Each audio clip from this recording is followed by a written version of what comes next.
সকাল সকালই আবিদকে আজ পড়তে বসিয়ে দিয়েছি। হ্যালো এভরিওয়ান, আসসালামু আলাইকুম। আশা করছি আপনারা সবাই ভালো আছেন। আলহামদুলিল্লাহ আমরা অনেক ভালো আছি। আজ সারাদিনের একটি ভিডিও নিয়ে চলে আসলাম। আমার ভিডিওটি যদি ভালো লেগে থাকে আমার পেজে একটা লাইক, একটা ফলো দিয়ে রাখবেন। সকালে আবিদকে পড়তে বসিয়ে দিলাম, কারণ ও টিচার ওকে বাসার অনেকগুলো হোমওয়ার্ক দিয়ে গেছে। এজন্য ওকে সকালে ঘুম থেকে ওঠার পর কিছু হালকা পাতলা নাস্তা করে তারপর বাসার হোমওয়ার্কগুলো করে নিয়েছিল। তারপর কিন্তু আমিও হালকা পাতলা কিছু নাস্তা করে দুপুরে রান্নারও আয়োজন শুরু করে দিয়েছি। আজ এখানে আমাদের নদীর তাজা ছোট ছোট বাইম মাছ রান্না করব, ভুনা করব পেঁয়াজ দিয়ে। তার জন্য কিন্তু বাইম মাছগুলো ভালোভাবে ধুয়ে পরিষ্কার করে নিয়েছিলাম। সাথে আমি অনেকগুলো পেঁয়াজও কেটে নিয়েছি। এর পাশাপাশি আমি ডাল রান্না করব। তার জন্য প্রথমে আমি মাছের তরকারিটা রান্না করে নেব। এক চুলাতে আমি ভাত বসিয়ে দিয়েছি, আরেকটা চুলাতে আমি তরকারিটা রান্না করে নেব। প্রথমে কিন্তু আমি কড়াইতে পরিমাণ মতন তেল দিলাম, তারপর অনেকগুলো পেঁয়াজ কুচি দিয়ে পেঁয়াজটা আমি কিছুক্ষণ ভেজে নিয়েছি। পেঁয়াজটা যখন ভাজা হয়ে যাবে তারপর আমি আদা রসুনের পেস্ট দিয়ে আরও অনেকক্ষণ ভেজে নিয়েছি, যাতে আদা রসুনের কোনো এক্সট্রাভাবে গন্ধটা না থাকে। আদা রসুন দেওয়ার পর ভাজা হয়ে গেলে আমি পরিমাণ মতন করে পানি দিলাম। এখন সব ধরনের গুঁড়া মশলাগুলোও দিয়ে দিব। আমি এখানে গুঁড়া মশলা ইউজ করেছিলাম হলুদ, মরিচ, ধনিয়া, লবণ, সব কিছু দিয়ে ভালোভাবে আমি মশলাটা অনেকক্ষণ কষিয়ে নিয়েছি। যতক্ষণ না পর্যন্ত উপরে তেলটা বেশি উঠেছে ততক্ষণ পর্যন্ত আমি মশলাটা ভালোভাবে অনেকক্ষণ কষিয়ে নিয়েছি। দেখতে দেখতে কিন্তু আমার মশলাটা ভালোভাবে কষানো হয়ে গেছে, উপরে কিন্তু সুন্দরভাবে তেলটা বেশি উঠেছে। এখন কষানোর পর মশলাটা কালারটা দেখতে কত সুন্দর দেখাচ্ছে, তাই না? তারপর আমি এখানে ধুয়ে রাখা বাইং মাছগুলো দিয়ে দিব। এগুলো ছিল আমাদের নদীর তাজা ছোট ছোট বাইং মাছ। বাইং মাছ ভুনা খেতে কিন্তু আমার কাছে অনেক বেশি ভালো লাগে। তাসপিলও অনেক পছন্দ করে, কিন্তু আবিদ খেতে চায় না। আবিদ ছোট মাছ তেমন একটা পছন্দ করে না, কাটার জন্য ও খেতে চায় না। এজন্য আমি আবিদের জন্য ডাল রান্না করব। আর গতকালকের বট তরকারি ছিল, সেটা আমি একদম ভাজা ভাজা করে নেব। আবিদ আবার বট তরকারি খেতে অনেক বেশি পছন্দ করে, সেটা আমি ভাজা ভাজা করে রাখবো। আবিদ ওটা দিয়ে দুপুরে খাবারটা খাবে। তারপর কিন্তু আমি বাইং মাছটা দিয়ে মশলাটার সাথে ভালোভাবে অনেকক্ষণ কষিয়ে নিয়েছি। মাছটাও মোটামুটি সিদ্ধ হয়ে গেছে। তারপর আমি এখানে পরিমাণ মতন করে ঝোল দিয়ে দিলাম। যেহেতু আমি এটাকে ভুনা করবো এই জন্য আমি কিন্তু পানির পরিমাণটা অল্প দিয়েছি। ভালোভাবে এখন আমি জাল করে নেব। তরকারিটা আমি ভালোভাবে জাল করে নিয়েছি। দেখুন তরকারির কালারটা দেখতে কত সুন্দর দেখাচ্ছে। তারপর কিন্তু আমার তরকারিটা রান্না করা হয়ে গেলে শেষে আমি জিরার গুঁড়ো দিয়ে মাছের তরকারিটা নামিয়ে নেব।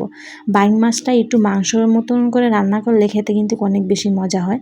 শেষে আবার জিরার গুঁড়ো দিলে কিন্তু অনেক বেশি মজা হয়। বাইং মাছে জিরার ফাঁকি দিলে খেতে কিন্তু ভালোই লাগে। আমার কিন্তু মাছের তরকারিটা রান্না করা প্রায় শেষ হয়ে গেছে। শেষে কিন্তু আমি জিরার গুঁড়ো দিয়ে মাছের তরকারিটা নামিয়ে নিয়েছিলাম। দেখুন বাইং মাছের তরকারিটা রান্না করার পর তরকারির কালারটা দেখতে কত সুন্দর এবং লোভনীয় দেখাচ্ছে। খেতেও কিন্তু অনেক বেশি মজা হয়েছিল। আমার কাছে তো অনেক বেশি ভালো লেগেছে খেতে। আমাদের নদীর তাজা বাইং মাছ ছিল এগুলো। নদীর যে কোনো মাছই খেতে কিন্তু অনেক বেশি মজা হয়।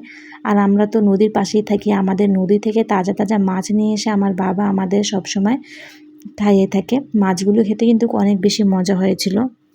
মাছের তরকারিটা রান্না করা হয়ে গেলে তারপর আমি এখানে বট তরকারিটা একটু জাল করে নেব। সাথে আমি কিছু পরিমাণ গরম পানি দিয়েছিলাম। এটাকে এখন ভালোভাবে আমি জাল করে নেব। এটাকে শুকনো শুকনো একদম ভাজা ভাজা করে নেব। দেখুন দেখতে কিন্তু আমার বট তরকারিটাও একদম জাল করা হয়ে গেছে, মানে ভাজা ভাজা করে একদম আমি জাল করে নিয়েছি। এটাকে এখন আমি একটা বাটিতে বেড়ে নেব। এই ভাজা বটটা খেতে কিন্তু অনেক বেশি মজা হয়, মুড়ি দিয়ে হোক বা ভাত দিয়ে হোক। আমার কাছে তো অনেক ভালো লাগে এই ভাজা বটটা খেতে। তারপর বটটা একটু আমার জাল করা হয়ে গেলে আমি এখানে ডালটা রান্না করতে বসিয়ে দেব। ডালটা আমি একদম সব কিছু একসাথে দিয়ে চুলাতে বসিয়ে দেবো। আমি এখানে পরিমাণ মতন ডাল নিয়েছি। তারপর পরিমাণ মতন সব কিছু দিয়ে দেবো। যেমন প্রথমে আমি সয়াবিন তেল দিলাম, তারপর হলুদের গুঁড়া, মরিচের গুঁড়া, ধনিয়ার গুঁড়া এবং লবণ দিয়ে ভালোভাবে আমি প্রথমে এটাকে কিছুক্ষণ নাড়াচাড়া করে মশলা সবগুলো একসাথে মিশিয়ে নেব। তারপর কিছু পরিমাণ পানি দিলাম। এখন ডালটা আমি ভালোভাবে কষিয়ে নেব।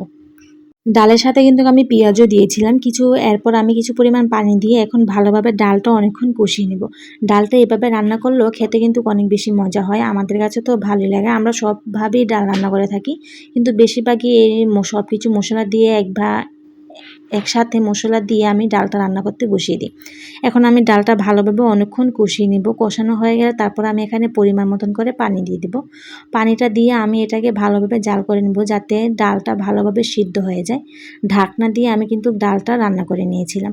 তারপর কিন্তু আমার ডালটা ভালোভাবে রান্না করা হয়ে গেলে আমি ডাল ঘুটনি দিয়ে ডালটা সুন্দরভাবে ঘুটে দেবো, যাতে ডালটা সুন্দরভাবে সিদ্ধ হয়ে যায়। আমি কিন্তু এখানে টমেটো ইউজ করেছিলাম, ফ্রিজ থেকে নিয়ে এসেছিলাম টমেটোগুলো। টমেটোটা আমরা সবসময় ফ্রিজে সংরক্ষণ করে রাখি, যাতে সবসময় টমেটোটা আমরা খেতে পারি, এই জন্য ফ্রিজ থেকে নিয়ে এসে আমি তারপর টমেটোটা দিয়ে দিয়েছিলাম ডালে। তারপর কিন্তু আমি ডাল ঘুটনি দিয়ে ডালটা সুন্দরভাবে ঘুটে তারপর কিন্তু ডালটা নামিয়ে নিয়েছিলাম। এভাবে ডালটা রান্না করলেও খেতে কিন্তু অনেক বেশি মজা হয়। আবির তো ডাল খেতে অনেক বেশি পছন্দ করে, এজন্য ওর জন্যই আজ ডালটা রান্না করলাম। আর গতকালকে বট তরকারি ছিল, সেই বট আর ডাল দিয়ে খেতে কিন্তু অনেক বেশি ভালো লাগে। আবির তো অনেক পছন্দ করে থাকে ডাল দিয়ে বট দিয়ে খেতে। আজ কিন্তু দুপুরে শুধু আবির ডাল আর বট দিয়ে খেয়েছিল। আর আমার কিন্তু ডালটা রান্না করা হয়ে গেছে, ডালটা কিন্তু আমি নামিয়ে নিয়েছিলাম। আজ ধনিয়া পাতা ছিল না, এই জন্য আর ডালেতে ধনিয়া পাতা দেওয়া হয়নি। আর এই ছিল আজ আমাদের দুপুরের একদম সিম্পলভাবে রান্নাবান্নার আয়োজন। রান্নাবান্না শেষ করে গোসল করে নামাজ পড়ে আবিরকে খাবারটা খাইয়ে ঘুম পাড়িয়ে দিয়েছিলাম। তাসপিলও স্কুল থেকে এসে খাবারটা খেয়ে আবার স্কুলে চলে গিয়েছে। তারপর আমরা কিন্তু সবাই একসাথে বসে দুপুরে খাবারটা খেতে বসে পড়লাম। প্রথমে কিন্তু আমি এখানে বট ভাজাটা নিয়ে নিয়েছিলাম, সাথে কিন্তু লেবু নিয়েছিলাম।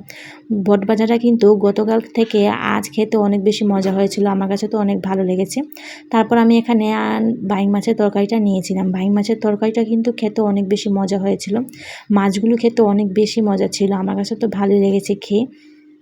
অনেক মজা করে দুপুরের খাবারটা খেয়ে নিলাম। আলহামদুলিল্লাহ, খাবারগুলো খেতে কিন্তু অনেক বেশি মজা হয়েছিল। আবির তো খেয়ে বলেছে অনেক মজা হয়েছে। তারপর কিন্তু খাওয়া দাওয়া শেষ করে বিকেলে একটু রেস্ট নিয়েছিলাম।